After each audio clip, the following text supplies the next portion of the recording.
This is 7 National News. Here are the headlines.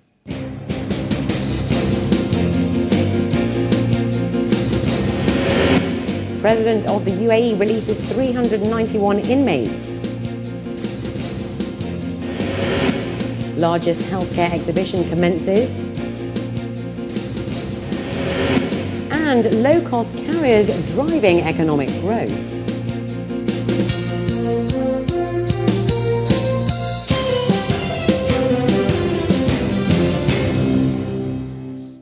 President His Highness Sheikh Khalifa bin Zayed Al Nahyan has ordered the discharge of 391 inmates of various nationalities.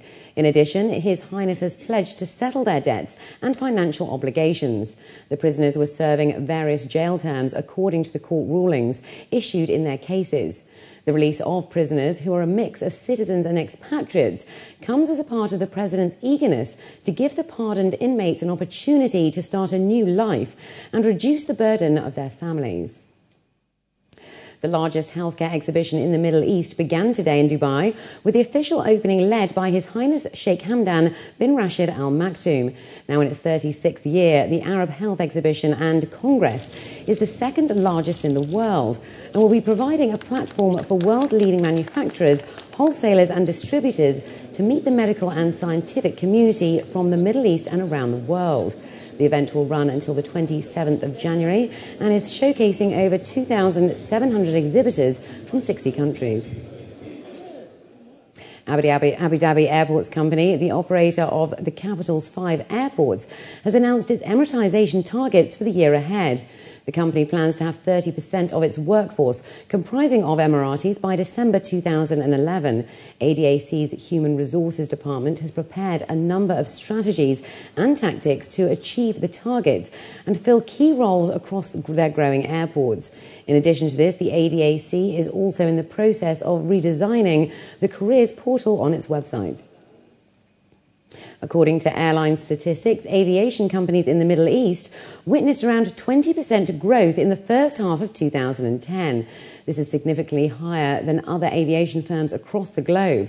Apart from the industry's challenges, the role of low-cost carriers and their role in driving the economy's growth were discussed at the first Middle East Aviation and Media Summit 2011 today. Khadija Salih has more.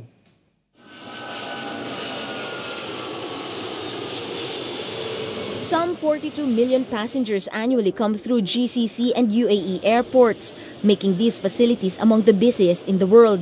According to Air Arabia, a leading low-cost carrier in the region, budget air travel has become a popular choice for its affordability and flexibility.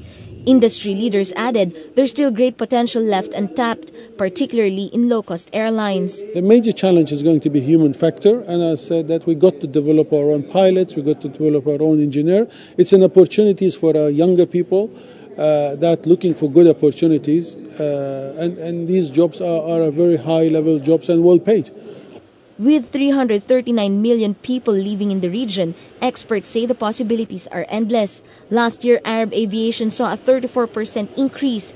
The huge investment on infrastructure and development undertaken by the government are major contributors to this progress. The core sectors of the economy, like tourism, logistics and transportation, including aviation, have picked up and have almost closed or compensated for the lack of demand or the decreasing in the size of the real estate sector. So it is extremely important for the UAE, for especially an emirate like Dubai, where the growth right now is mainly driven by these sectors, the transportation, logistics and tourism.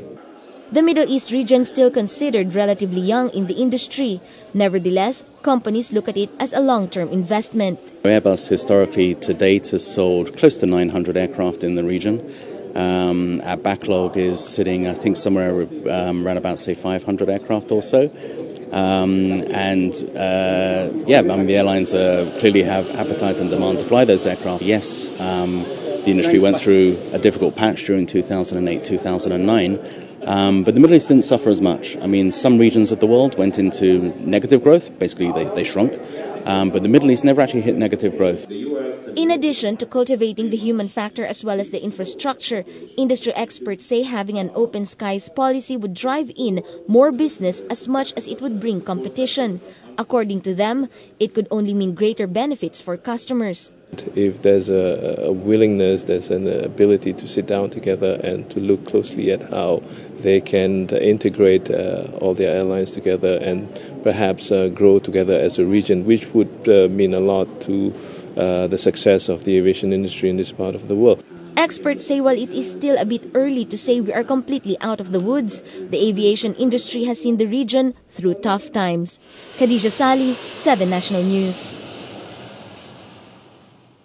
Solar panels are being installed at Dubai Creek's floating bridge to charge the batteries of small boats used for maintenance. 5 photovoltaic panels will be put up and ready for use in 2 weeks.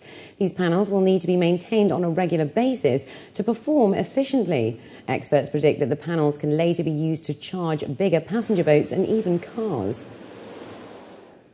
The Dubai Police and the Ministry of Labour have sent home 850 labourers stranded in the UAE after the company they worked for went bankrupt.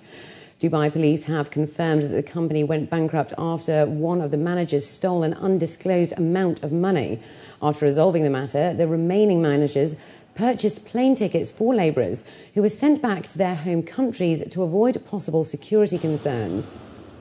And later on, we speak to Ian Giulianotti from Nadia Recruitment and Training Consultants about the latest employment developments across the UAE. But up next, Linda Berenger has the day's business news.